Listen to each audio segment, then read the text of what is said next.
Ici, on vous demandait de faire le tableau de signes de plusieurs expressions quotient. Donc, comme on l'a vu dans l'activité dans la partie 5, quand on veut faire le tableau de signes d'une expression quotient, on fait le tableau de signes de chaque facteur individuellement et ensuite, on étudie les signes colonne par colonne. Mais la première chose à faire, c'est de chercher les racines, donc quand est-ce que chaque terme vaut 0. Dans le premier cas, on avait x sur x moins 3. Le premier terme, c'est x. Quand est-ce que x vaut 0? Quand x vaut 0. Et quand est-ce que x moins 3 vaut 0? Quand x égale 3. Donc dans la première ligne, il fallait placer dans l'ordre 0 et 3. Ensuite, x. En dessous du 0, on trace une barre avec un 0, parce que quand x vaut 0, x vaut 0. On regarde ce qu'il y a devant le x, c'est positif. Donc ça veut dire qu'on va faire négatif puis positif. Donc moins avant le 0 et plus ensuite. On fait la même chose pour x moins 3. X moins 3 s'annule quand x vaut 3, donc on trace un trait sous le 3 et on met un 0 dessus. Et ensuite, devant le x, c'est positif, donc c'est négatif avant le 0 et positif ensuite. Et on étudie colonne par colonne. Moins par moins, ça fait plus. Plus par moins, ça fait moins. Et plus par plus, ça fait plus. On regarde quand est-ce que le dénominateur s'annule. C'est en 3, donc 3 c'est une valeur interdite, on met une double barre, et en 0, c'est le numérateur qui s'annule, donc ça on a le droit, donc on met un 0. On procède de même pour la prochaine. 1 moins x sur 5x, quand est-ce que 1 moins x s'annule? Quand x vaut 1, il suffit de faire passer x de l'autre côté. Et quand est-ce que 5x s'annule? Eh bien quand x vaut 0. Donc nos deux valeurs c'est 1 et 0. Dans le tableau, on met donc d'abord 0, puis 1. 1 moins x, on trace un trait sous le 1 et on met un 0 parce que 1 moins x s'annule quand x vaut 1. On regarde ce qu'il y a devant le x, c'est un moins, c'est négatif. Donc ça veut dire que dans le tableau, on va mettre positif puis négatif. Ensuite, 5x, on fait pareil, ça s'annule quand x vaut 0. On trace un trait et on met un 0. Devant le x, c'est positif. Donc on met moins avant le 0 et ensuite plus. Et ensuite, colonne par colonne, plus par moins, ça donne moins, plus par plus, ça donne plus, et moins par plus, ça donne moins. Le dénominateur s'annule en 0, donc 0 c'est une valeur interdite, double barre, et en 1 c'est le numérateur qui s'annule, donc c'est pas une valeur interdite, on peut laisser le 0. Pour la suivante, quand est-ce que x plus 1 s'annule? Quand x vaut moins 1. Et quand est-ce que 4 moins x s'annule? Quand x vaut 4. On fait passer x de l'autre côté. Donc nos deux racines, c'est moins 1 et 4, dans cet ordre-là. On les met dans le tableau.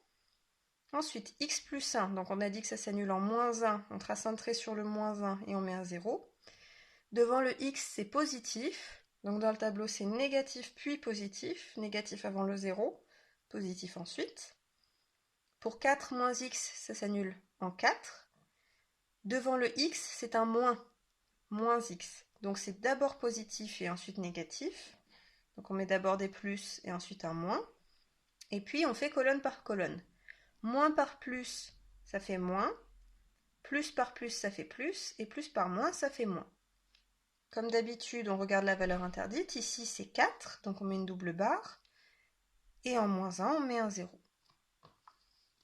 Pour finir, les trois derniers. 2x moins 3, ça s'annule quand x vaut 2 tiers. X plus 4, ça s'annule quand x vaut moins 4. On place donc moins 4 avant 3 demi, pardon, pas 2 tiers. Parce que moins 4, c'est négatif, donc c'est forcément plus petit que 3 demi. Ensuite, on regarde 2x moins 3, ça s'annule en 3 demi, on met un 0. Devant le x, c'est positif, donc c'est d'abord négatif puis positif. Pareil pour x plus 4, on met un 0 en moins 4. Devant le x, c'est positif, donc on fait moins et ensuite plus. Ensuite, colonne par colonne, moins par moins, ça fait plus. Moins par plus, ça fait moins. Et plus par plus, ça fait plus. On n'oublie pas, bien sûr, la valeur interdite, en moins 4, là où le dénominateur s'annule, et le 0 pour le 3 demi qui annule le numérateur. Ensuite, on avait moins x sur x plus 7. Alors, moins x sur x plus 7, c'est pareil que de dire que c'est moins x sur x plus 7. Donc le moins, on le reporte sur le x par facilité. Moins x égale 0, ben, x égale 0, et x plus 7 égale 0 quand x égale moins 7. Donc dans notre tableau, on a moins 7 et 0. Moins x, il s'annule en 0, et devant le x, c'est négatif. Donc on fait d'abord positif, puis négatif. A l'inverse, x plus 7 qui s'annule en moins 7, devant le x c'est positif, donc c'est d'abord négatif, puis positif. Et ensuite on fait colonne par colonne. Plus par moins ça fait moins, plus par plus ça fait plus, et moins par plus ça fait moins. Et pour finir, le dernier, alors cette fois-ci c'était comme pour le moins qui était devant le x, cette fois-ci on avait carrément un moins 3 devant la fraction. Ben, moins 3 c'est un élément à lui tout seul, donc on va étudier son signe. Moins 3, ça ne peut jamais s'annuler. Moins 3 égale 0, ça n'a pas de sens. Donc on garde juste moins 3, notre premier facteur. Ensuite, on regarde x moins 2 égale 0. X égale 2. Et 2x plus 6 égale 0. Ça donne x égale moins 3. Donc on place d'abord moins 3 dans le tableau et ensuite 2.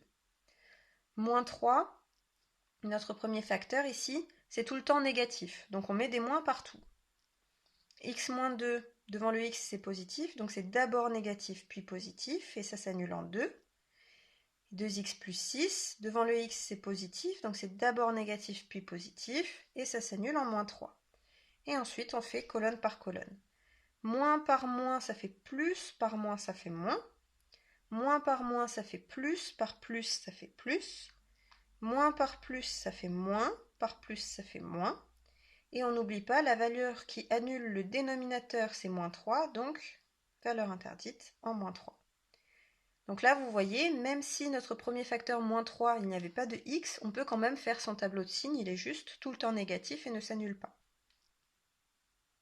On aurait aussi pu, là on s'est servi du fait que devant le x, c'était soit positif ou négatif, c'était la technique qu'on avait utilisée dans le cours sur les fonctions affines. On aurait aussi pu, à chaque fois, résoudre les inéquations, quand est-ce que x moins 2 est positif, on aurait mis un supérieur ou égal à 0. Ici, on aurait fait pareil avec un supérieur ou égal à 0, et ainsi de suite pour toutes les autres équations. Encore une fois, vous choisissez la méthode que vous préférez. Ce ne sera pas pénalisé, il faut juste que vous sachiez m'expliquer pourquoi vous trouvez ce tableau de signes.